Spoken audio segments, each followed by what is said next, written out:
Pokemon coming back in the forefront of things, I figured I'd share a little trivia I had with y'all. The whole idea for this video occurred to me after I got into a fight with some idiot on YouTube over fossil Pokemon. He was talking about them not being creative when it came to Shieldon by copying a Triceratops for that generation's fossil Pokemon, which is the wrong dinosaur, by the way. Mind he made no mention of Cranidos being another dinosaur. Anyway, I basically listed all the fossil Pokemon that were related to real-life dinosaurs and or fossils, after of course correcting his earlier blunder. That's when I realized that a lot of people probably don't know what fossils they used for inspiration when it came to fossil Pokemon. So, here's the list I have for you guys on which fossils they used for what Pokemon. Starting off with Generation 1 and 2, we have the Dome Fossil, which is obviously for Kabuto.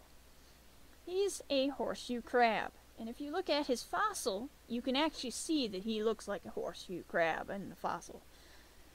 These do show up in the fossil record. They're not as common as some of the others, and they obviously still exist, but they do show up from time to time. Kabutops I believe to be a mixture of a horseshoe crab and a trilobite, with some other added references, maybe to a praying mantis or some other insect, as we don't really have anything that has scythes for hands. Then we have the almighty Helix fossil, which is not my favorite, by the way. Sorry guys to be a bummer there, but that is obviously for Ammonite. Who is an Ammonite? Different spelling, but it's the same creature basically, which is a nautilus-like creature that has relatives that still live in the ocean. Omastar is just a bigger version of that has some spines on his shell. Not really sure that any of the ones in the ocean currently can shoot their spines, but still it was a nice added bonus. And my favorite of Gen 1, the old Amber, for Aerodactyl, who's obviously based off of a pterodactyl. The Pteranodon line actually has a lot of things they can pull from. Most of them don't have tails, but there are some small ones that do. Then you jump all the way to Gen 3 to get your newer fossils, which we start out with the Root fossil, which is for Lileep. And that one actually is a Crinoid, which is a real-life sea animal. I'm calling them an animal because they do move, rather than, even though they look like a plant. They do commonly show up in the fossil record, and I'm sure many of you have seen them before. And Cradily, which is a weird name, by the way, is just a bigger version, to be honest. They didn't do too much different with him than they did the smaller version. Now, for your Claw fossil, I had to do some digging for this guy. Anorith is related to a very obscure reference in the fossil record. To be honest, I didn't even know about this guy till I did my digging, because at first I was thinking it was a Trilobite, but then I was like, no, he looks like he can swim, and his claws are wrong. Trilobites don't have claws like that. Now, I'm probably going to butcher this name, because I've never even seen this name before, but he is a Anomalocaris. I'll put it on the screen for you guys, but I have never even heard of him before, but it matches exactly, as you guys can see. Now, Armaldo is a mixture of him and looks like a little bit of Trilobite due to the spines he's got, but we don't really have anything that stands upright in our oceans, so they have some creative licensing on him. We go to Gen 4 with the Skull fossil, which is for Cranidos.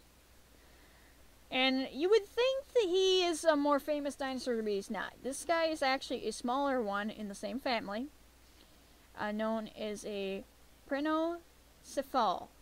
Now, these guys had a larger dome on their skull, even though they were smaller in stature. It actually was kind of hilarious when I looked at the footage for him, because he actually is a little different that way. And his evolved form, Rampardos, turns into the more popular version of him, mainly due to Jurassic Park, the Pachycephalosaurus. Now, these guys actually do have horns surrounding their dome on their skull, which the smaller guy doesn't. That's why I chose him for Cranidos. And then we go to the shield fossil, which take away creative points for shield fossil in Shieldon. But he is actually a Protoceratops, which has no horns and is much smaller in size.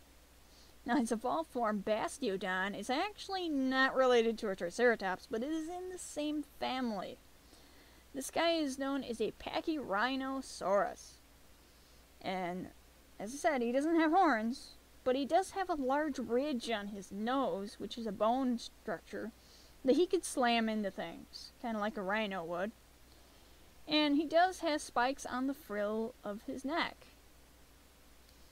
Going to Gen 5, we have the cover fossil, which is Tirtoga, who is a Protostega, which is a very large sea turtle. He is not the largest sea turtle. He's actually, well, he's not even second largest. I guess he would be in the second largest family, though.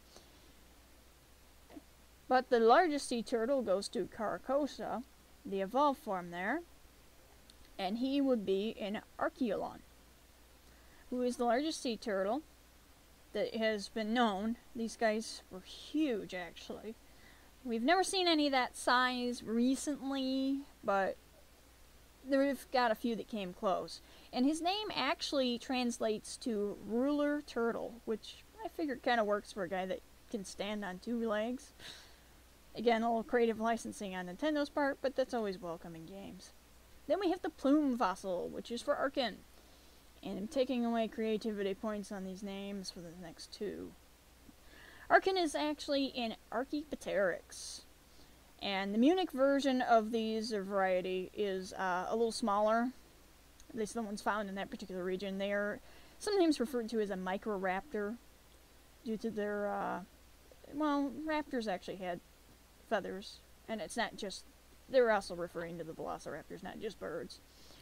But Archeops, which, by the way, its name only differs by one letter, if you don't, well, two if you count the S on the X and there, is also an Archaeopteryx, and the Halem or Berlin variety were much larger of this dude, which is what I'm thinking he was.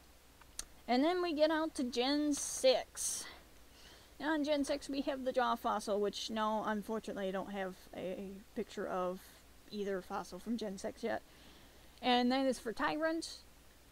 And he is actually a Certosaurus. Now, he has horns on his head, which is why he's a Certosaurus. And the feathers for him, for Tyrunt, are actually a reference to the fact that all the theropod dinosaurs were thought to have feathers. It's more recent development, but they all believe that. Now, Certosauruses are slightly smaller than most of your other tyrant lizards. Tyrantrum is obviously a Tyrannosaurus-rex. It was much larger, and again, there's a feather reference there. And I love the fact that they gave him a feather goatee. I find it absolutely hilarious, to be honest. And then last but not least, we have the sail fossil. Again, no picture here. Now, when I first heard about the sail fossil, I was thinking Dimetrodon. And then they threw out Amora. And I'm like, oh, we have a long neck. Long necks don't have sails. So I'm still a little confused on that, but I guess that's their creative licensing coming in. And Amora is actually related to a Camarasaurus, which is a slightly smaller long neck. They were still fairly large, to be honest.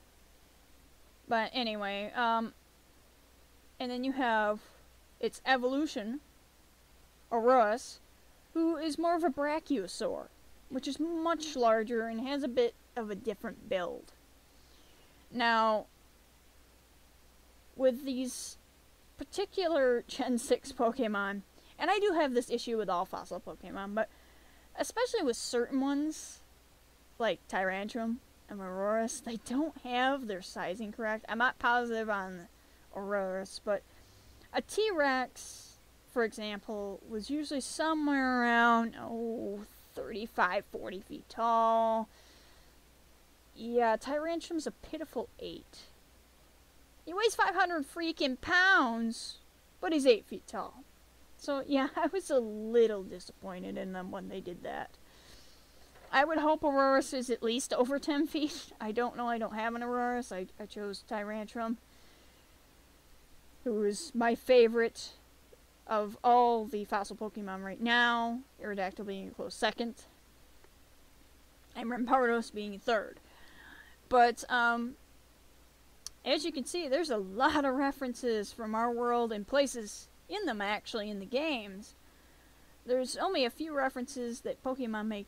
These are only a few that Pokemon makes as a whole.